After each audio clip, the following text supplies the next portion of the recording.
going to jump ahead to a meeting agenda that's not already filled out.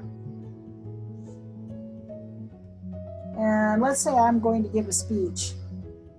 I'm going to sign up for a speech.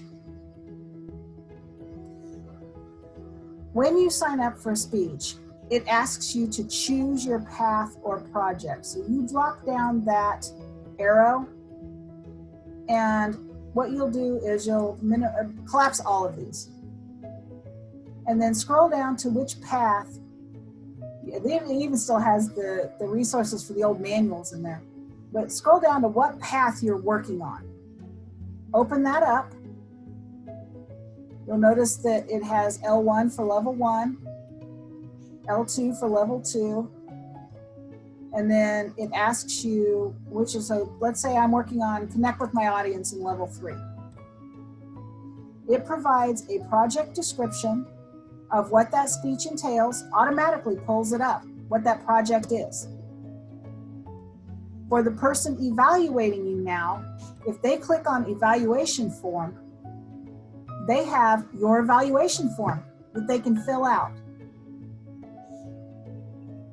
You put your title in here so that it appears on the agenda. And here you type your introduction that you've prepared that you want the Toastmaster to read to introduce your speech. And the introduction is a tool that you as a speaker can use.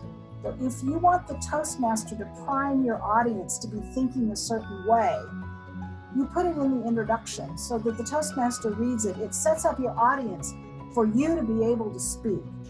It's not just Becky's been a Toastmaster for 5 years and now she's doing this project and here she goes. I will be the first to admit that I do that occasionally for a shortcut because my brain just doesn't deal with that. But if you really want your speech to have an impact and you want the most bang for your buck, use the introduction as another part of your speech just read by somebody else. And finally, make sure that you, after you've gone to all the hard work of putting all this in, make sure that you save it.